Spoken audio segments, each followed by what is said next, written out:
Rebonjour, bienvenue sur Génération Entrepreneur. Nous avons ce soir, nous finissons avec la crème des entrepreneurs. Nous avons la joie d'accueillir Olivier Duverdier, Ecosys, qui est une entreprise dans les clean tech. Isabelle Bordry, le Web Media Group. Vous avez des sites e-commerce d'éco sur Internet. Nous avons également Stéphane Trépose, Sarenza.com. Et enfin Jean-Marc Barki, Siloc, qui est une entreprise de colle industriel. Donc nous allons commencer avec Isabelle Bordry. Donc le sujet aujourd'hui des universités d'été du MEDEF de cet après-midi, c'est engagez-vous. Isabelle, engagez-vous en tant qu'entrepreneur, ça vous évoque quoi exactement ? Alors s'engager, oui, c'est un très beau sujet qui a été largement débattu cet après-midi. Qu'est-ce que ça m'évoque ? Ça m'évoque beaucoup de passion, beaucoup de partage, la volonté absolue d'aller en avant, la volonté de créer. Donc effectivement, je pense que c'est un terme qui se décline bien avec le mot entrepreneuriat. C'est ce que vous vivez au quotidien dans votre entreprise ? Il faut être engagé, quand on se lève le matin, il faut vraiment se dire on y va, ou pour vous c'est naturel et c'est enfoui dans vos gènes, dans votre ADN ? Je pense qu'il faut que ça soit naturel pour être entrepreneur, parce que la vie d'un entrepreneur n'est pas un long fleuve tranquille. Et je pense que tous les matins, il faut effectivement pouvoir impulser de la motivation et manager une équipe qui parfois peut avoir des doutes, donc être en permanence engagé et tenter d'engager les autres. Et lorsqu'on dit engagez-vous, c'est aussi engager vous, mes salariés, lorsque vous arrivez le matin, vous êtes là, allez, on y va, engagez-vous. Comment, bon, alors après, il y a des donc, formes comment de ça marche dans les entreprises de e-commerce Parce que je crois que vous gérez, en gros, juste pour remettre un peu dans le contexte, plusieurs entreprises. Vous avez donc des marques comme Maison Facile, Tech Import. Donc comment on fait pour justement s'engager, faire en sorte que peut-être des entreprises de culture un peu donc différentes arrivent à manager tout ça? Comment ça se passe un peu dans votre culture du Web Media Group? C'est ça qui est intéressant, c'est qu'effectivement on fédère plusieurs équipes qui ont monté individuellement et séparément des sites, qui les ont montés à un certain niveau, avec des personnalités en général assez fortes, parce que les entrepreneurs continuent à travailler avec nous pour développer leur structure. Et donc on a une équipe aujourd'hui, on est 35 personnes avec une équipe très forte d'entrepreneurs qui sont tous ultra motivés, qui ont tous d'excellentes idées et qu'il faut parfois même canaliser, on va dire, pour que les choses avancent dans le bon sens, avec un sens commun et des objectifs en commun. Stéphane Trépose, Sarenza.com, donc le spécialiste de la vente de chaussures en ligne. Engagez-vous? Écoutez, c'est d'abord avoir envie soi-même en tant qu'entrepreneur, c'est donner envie aux autres d'avoir envie, d'accord ? C'est construire ensemble, c'est échanger, c'est mettre de la passion, c'est construire des choses. Comme l'a bien dit Isabelle, entreprendre, c'est pas facile. C'est quand on aime ça et quand on est fait pour ça, sans doute l'aventure humaine la plus palpitante dans un contexte professionnel. Donc voilà, donc c'est un combat au quotidien, mais un combat qui amène énormément de satisfaction quand ça se passe bien. Dans vos équipes, chez Sarenza.com, vous avez plutôt quoi? Des profils techniques, des profils plutôt sur tout ce qui est administration ou aujourd'hui distribution? Sarenza.com hors logistique, qui en plus, il y a environ 140 personnes. D'accord. Il y a 80% de femmes, 20% d'hommes, et c'est en gros un cinquième du marketing, un cinquième des achats, des chaussures, un cinquième le site, un cinquième le service client, un cinquième pour l'informatique et le reste. Et lorsqu'on gère justement des équipes logistiques, marketing ou des équipes techniques web, ça se gère de la même manière justement? Comment vous arrivez un peu à gérer tout ça en tant qu'entrepreneur? C'est une question de style de management. Après, vous avez des convictions. Moi, j'ai des convictions. Je crois qu'il faut être exemplaire. Je pense qu'il faut énormément donner des responsabilités aux gens parce qu'en fait, ils sont souvent meilleurs que vous dans ce qu'ils ont à faire. Et puis, il faut donner un cap, fixer un cap et puis dire ce qu'on va faire ce qu'on dit. Et en général, ça se passe bien si vous avez choisi les bonnes personnes parce qu'il n'y a de richesse que d'hommes et les entreprises, c'est des hommes et des femmes, évidemment. Il n'y a que de richesse que d'hommes. Olivier Duverdier, Ecosys. Vous allez être d'accord forcément, mais ça marche aussi pareil, Ecosys. Vous êtes donc dans la même logique dans les clean tech? Alors, peut-être deux éléments. Nous sommes en direct du MEDEF, les universités d'été de rentrée du MEDEF. Il faut savoir que le MEDEF est un mouvement d'entrepreneurs, de chefs d'entreprise engagés qui donnent du temps sur leur temps professionnel pour faire passer un certain nombre d'idées pour que leurs entreprises puissent mieux se développer. Et je pense que c'est important, c'est une forme d'engagement comme une autre, le syndicalisme professionnel. Et aujourd'hui, c'est sympathique de partager 3 jours avec plusieurs milliers de chefs d'entreprise qui viennent passer du temps, réfléchir ensemble, voir comment est-ce que le contexte économique auquel nous devons faire face peut s'améliorer et leurs entreprises se développer. Oui, Chez Ecosys... oui, alors effectivement, donc racontez-nous un peu ce que vous avez fait hier soir parce que c'était assez intéressant. Ecosys Group est une jeune entreprise innovante. Nous avons 1 année et demie d'existence. Nous accompagnons des grands groupes qui mettent en marché des nouvelles innovations dans les écotechnologies, les éco-innovations. Et nous avons effectivement célébré hier soir un concours que nous accompagnons et que nous avons fondé en France, qui est présent dans 50 pays dans le monde, qui est un concours de concours qui identifie les meilleures startups clean tech pour participer à une compétition internationale qui rassemble pas loin de 3000 entreprises chaque année. Donc c'est vraiment la fête de l'entrepreneur innovant, éco-innovant, et c'est effectivement une joie, une passion, et peut-être pour aller dans le sens, mais peut-être aller plus loin que les interventions précédentes.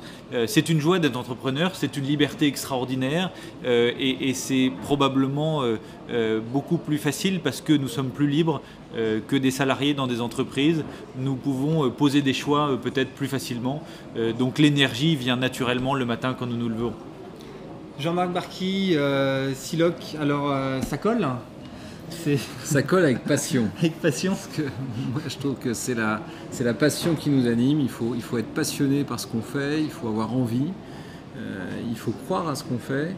Et puis il faut rêver aussi, il faut rêver un peu. Moi je crois que je suis parti dans cette histoire parce que je suis parti de scratch, hein. On est parti d'un terrain vague qui était dans les corons.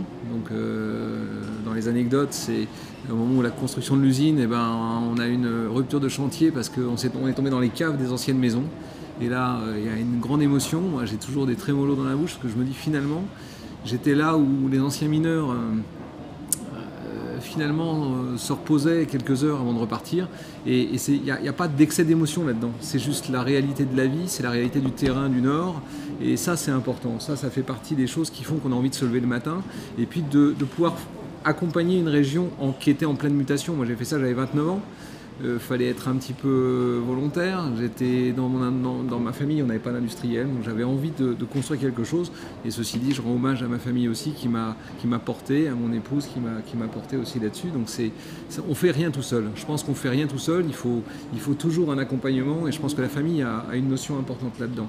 Et puis la notion de partage, je crois que c'est très important aussi. Partager avec les autres. Là aussi, le Siloc, c'est pas un succès personnel.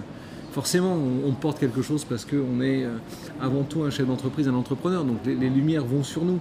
Mais moi, je rends toujours hommage à mes collaborateurs. Et pour moi, c'est plus une équipe. J'ai été rugbyman, j'ai été cavalier, j'ai fait du concours complet. Quand on fait ce type de sport ou d'activité, il n'y a pas de place pour le hasard. Et si on ne bosse pas, on ne réussit pas. Je crois que c'est la notion de travail, la notion courage, travail, projet.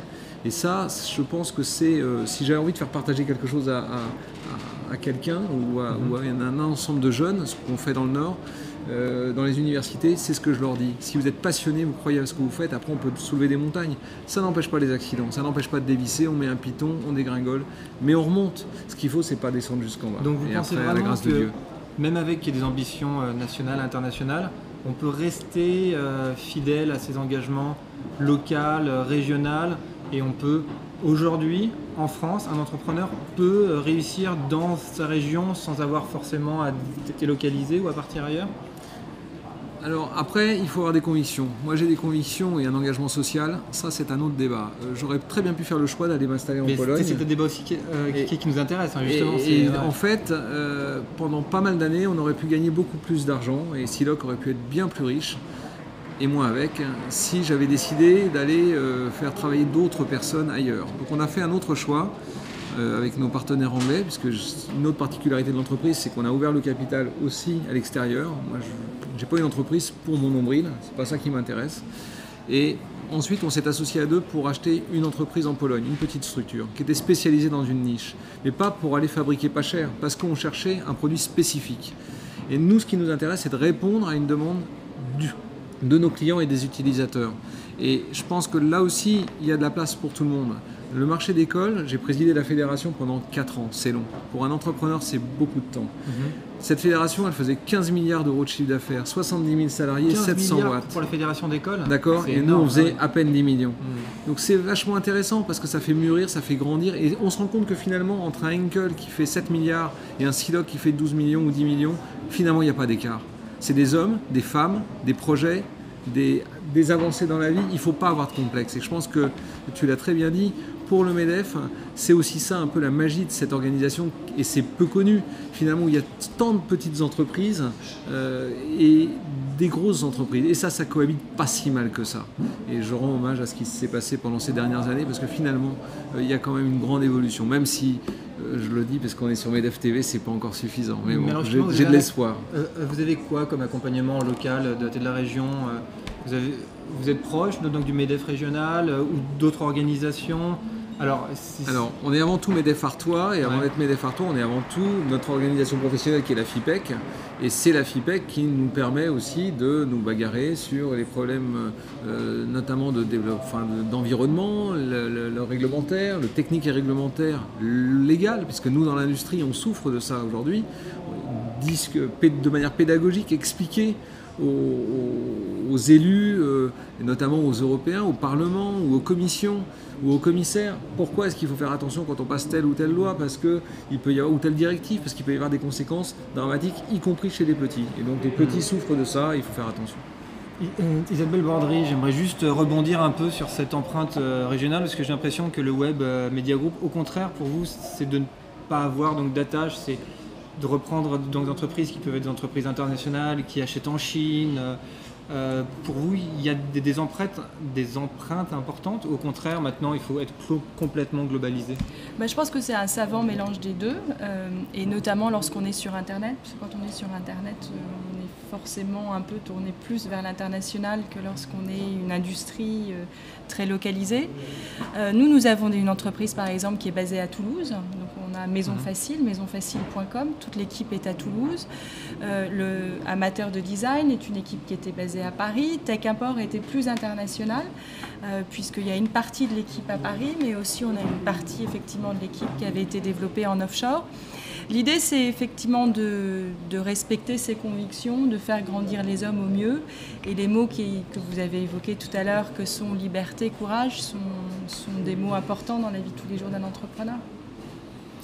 Stéphane Trépose, Sarenza, vous êtes français, européen, vous avez comment justement vous vous projetez par rapport à tout ça? Lorsque vous avez créé votre entreprise, vous avez une vision immédiatement internationale? Oui, nos clients sont en Europe, on vend dans 8 pays aujourd'hui, on va vendre dans 25 pays européens dans quelques mois. En revanche, tous nos collaborateurs sont en France, le gros des troupes est à Paris, d'accord, mais l'entrepôt, la logistique est à Beauvais, c'est là qu'on crée beaucoup d'emplois puisqu'on se développe très très vite. Donc on a cette logique, si j'ose dire, d'aller chercher nos clients partout, mais clairement on est une entreprise française, on a envie de faire une success story française, pan-européenne. On veut garder nos emplois ici. Alors justement, ce qui est incroyable, c'est que on pense systématiquement, et là donc on s'adresse à nos futurs créateurs, jeunes entrepreneurs, que le web, on ne peut plus créer, que tout a été fait, qu'on ne peut plus réinventer les choses en permanence. Et pour moi, vous êtes ce modèle qui prouve qu'on peut repartir demain, rentrer dans des marchés donc concurrentiels et cartonner et exploser le marché, si je peux me permettre. Ouais, enfin, je pense qu'il y a heureusement dans plein de secteurs la possibilité de créer, sinon la vie serait très triste. Maintenant, c'est clair qu'il y a des secteurs où c'est plus dur que d'autres, en particulier ceux où vous avez une concurrence internationale, relativement peu de barrières à l'entrée et où les coûts salariaux sont très importants.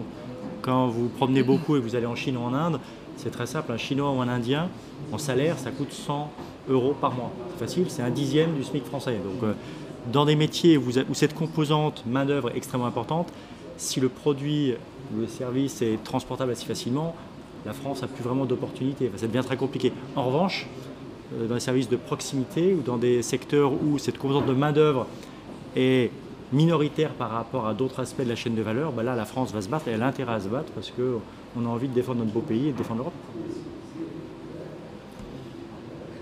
Vous êtes d'accord avec tout ça, Olivier Duverdier? Dans les clean tech, on est un peu sur la même dynamique ou Dans les clean tech, les défis qu'il faut relever sont évidemment mondiaux, dans l'environnement, dans l'énergie, dans la construction, dans les nouvelles formes de mobilité.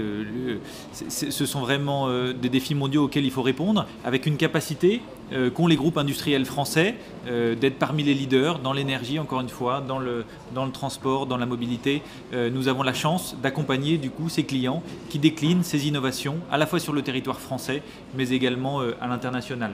Et de la même manière, ces industriels français ont besoin d'innovation qu'ils trouvent dans les pôles de compétitivité français, dans les grands laboratoires français, mais également en Californie, en Asie, de la même manière. Et c'est cette rencontre qui est extrêmement importante parce que nous avons la chance d'accompagner des entreprises qui sont déjà mondiales. Mais donc par exemple, tous, lorsque vous entreprenez, lorsque vous avez une idée, est-ce que vous faites un business plan et vous dites, est-ce que donc, vous faites une analyse de votre marché? Donc par exemple, Stéphane, lorsque vous avez fait cette analyse, est-ce que vous n'avez pas eu des consultants qui ont dit alors, n'allez pas dans le marché de la chaussure sur Internet, vous n'allez pas y arriver. Donc comment ça se passe un peu pour vous? Donc qui veut répondre? Enfin, je sais pas, dans l'ADN de l'entrepreneur, il y a clairement une case différente de celle des autres qui est une beaucoup moindre aversion au risque. D'accord? Être entrepreneur, c'est se mettre en risque. C'est encore une fois, c'est d'un côté la partie qui fait que c'est pas fait pour tout le monde, mais de l'autre côté, c'est sans doute la plus grande source de satisfaction qu'on peut trouver pour entreprendre. Donc effectivement, il ne faut pas toujours écouter les consultants, ça ne veut pas dire qu'il n'y a pas des bons consultants, nous on n'en a jamais écouté, et je vous confirme que tout le monde nous a dit quand on a lancé Sarenza que ça ne se marcherait jamais. Voilà. Jean-Marc Barquier. Alors, pour aller dans le sens de Stéphane, j'ai en plus une anecdote très rigolote, c'est quand j'ai créé Skiloc, quand nous avons créé Skiloc, je me suis retrouvé à la table de la fédération et on m'a dit dans 2 ans, celui-là on ne le verra plus. C'était il y a 17 ans. Sympathique. Ça, c'est le premier point. Ça, c'est très amusant. La deuxième, sur l'innovation. Je trouve ça très important d'en parler et je te remercie d'avoir évoqué le sujet. Parce qu'en fait, la caractéristique des entrepreneurs, c'est qu'on est un peu géotrouve-tout. En plus, en ce qui me concerne, j'ai une double particularité. C'est que, j'étais pas issu de l'industrie, donc c'était pas ma famille qui était industrielle. La deuxième, c'est que j'étais totalement autodidacte. J'avais loupé 2 fois mon bac, mon BTS, mais j'avais créé une junior entreprise quand j'avais 19 ans. Donc l'un dans l'autre, il y avait quand même une fibre d'entrepreneur. Et à la fois, j'ai fait bosser 200 personnes et à la fois, j'ai pas été foutu d'avoir un BTS. Donc ça, c'est très intéressant. Et mais par contre, et c'est ce que j'expliquais tout à l'heure à Stéphane, c'est que à un moment donné, on a besoin d'une boîte à outils. Et quand on visse un tournevis plat avec un cruciforme pendant 15 ans, au bout d'un moment, ça use. Donc il faut renouveler les outils. Et j'ai refait des études. Ça, c'est pour l'anecdote au niveau de ce qu'un entrepreneur peut avoir. Mais le gros avantage de ça, finalement, j'en ai fait une qualité et un énorme avantage, c'est que pour créer, on n'a pas de barrière, on n'a pas de frein, parce que du coup, on n'a pas de case, on n'a pas de cadre bien déterminé. Ce qui fait que les 3 plus gros produits qu'on a créés, c'est en me réveillant un matin et en arrivant au labo, en disant à Géraldine, dis donc, j'ai pensé à un truc, on ne pourrait pas faire ça pour tel et tel support. Alors j'en parle pas parce qu'il y a encore des produits qui sont protégés OSEO, enfin qui sont sur des projets OSEO. Et finalement, on a peut-être mis le doigt sur récemment un truc qui n'existe pas et qui est une véritable bombe. Donc ça, je trouve ça géant et en plus, c'est ça qui donne envie d'aller le matin au bureau. On se dit finalement, on sert aussi à quelque chose, même si on n'a pas de technique et tout ça. Isabelle. Et alors après, il y a une deuxième chose. L'innovation est absolument fondamentale et effectivement, il faut avoir des idées et c'est important de les challenger et de surtout pas faire d'analyse trop poussée parce que sinon, on n'y va jamais. Maintenant, je pense que ce qui fait la différence entre les entrepreneurs, c'est l'exécution. c'est pas tant d'avoir l'idée, parce qu'effectivement, moi je vends des commodes ou des abris de jardin sur Internet, Stéphane vend des chaussures. L'idée est finalement assez banale. Par contre, ce qui est très compliqué et ce qui demande une vigilance et une attention accrue minute après minute, c'est l'exécution avec laquelle cette idée est mise en avant. Et c'est ça qui fait la différence. Alors sur Internet, il y a peut-être moins de barrières à l'entrée que dans l'industrie. Et donc du coup, c'est sur l'exécution du site, à tous les niveaux, l'exécution de votre business, que vous allez devenir leader, challenger ou pas du tout percer en fonction des marchés. Alors il me reste 1 minute 30. J'aimerais faire un petit point et avoir vos avis justement sur ce que vous attendez de ce que l'on a fait ici aux universités d'été du MEDEF par rapport à cette thématique sur le B20 mais aussi sur le G20IS, parce que là on a donc 3 entrepreneurs qui ont été des entrepreneurs donc élus enfin, entre guillemets sur le G20IS qui aura lieu à Nice du 29 octobre au 2 novembre. Vous pensez qu'on peut faire avancer les choses avec les G et les B, nous à notre niveau? Vous en attendez quoi? Je pense que c'est une opportunité formidable qui nous est donnée. Je pense qu'on peut faire avancer les choses et c'est toujours bien de se saisir de ce genre d'occasion pour réfléchir ensemble, prendre du recul et échanger des idées. Vous avez réfléchi à des propositions que vous aimeriez défendre, faire avancer, donc engagez-vous, on en revient un peu à notre thématique initiale. Stéphane, Jean-Marc, Olivier? Peut-être juste, effectivement, le G20, le B20, la présence d'entrepreneurs est à souligner de manière extraordinaire. Et puis je pense que les crises récentes et les toutes dernières de cet été nous ont appris qu'on ne pouvait plus fonctionner seul, qu'il fallait que, et y compris c'est un signal fort auprès de nos politiques, il faut composer, trouver des solutions ensemble. Et puis les travaux de l'université d'été, c'est une formidable alimentation à notre curiosité naturelle d'entrepreneur. Il n'y a qu'en se posant des questions qu'on a une chance éventuelle de trouver une réponse. Donc en se mettant à plusieurs, on est plus intelligent que tout seul. Donc tout forum comme ceux dont on parle qui permettent de brainstormer, de sortir du quotidien. Parce qu'être entrepreneur, c'est quand même vraiment au quotidien de gérer des problèmes en permanence. C'est effectivement une superbe soupape pour le cerveau et c'est peut-être la possibilité un jour de trouver une bonne idée. Effectivement, c'est ce qu'on...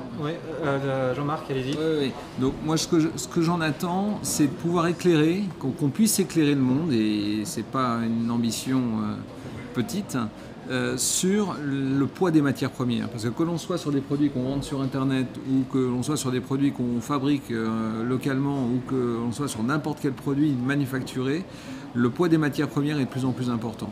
Et j'en profite pour avoir un double discours, c'est-à-dire que si au départ on a essayé de faire ça en France parce qu'on voulait faire travailler des salariés français, aujourd'hui le poids social dans notre entreprise est finalement relativement faible compte tenu de l'explosion du prix des matières premières. Et je crois qu'il faut le dire et il faut être honnête pour le dire. C'est-à-dire qu'aujourd'hui dans certaines de nos colles, nous c'est 80% du prix de la colle à la vente, 80% du prix de vente c'est de la matière première. Donc il faut entendre ça, et je pense que c'est pas terminé. Donc il faut peut-être avoir raison gardée là-dessus, et pas forcément agiter le chiffon rouge en permanence. Et si je dis ça, ça va presque à l'encontre de ce qu'on dit de temps en temps au MEDEF, mais en même temps on est une PME, on est une petite entreprise qui représente le poids moyen d'une entreprise française, c'est-à-dire 20 salariés, 23 salariés. Mais quelque part, il faut accepter que le poids des matières premières sera important. Je pense que c'est quelque chose que je voudrais bien éclairer au G20. Alors Jean-Marc Barquier, en tous les cas, merci. Je vais juste conclure en reprenant l'une des phrases que vous avez dit, donc éclairer le monde. Je trouve que ça correspond bien un peu à notre thématique et à nos jeunes entrepreneurs. En tout cas, merci beaucoup d'avoir participé à ce plateau sur MEDEF TV. Merci beaucoup. Et à très bientôt. Merci Brice. Merci. Merci.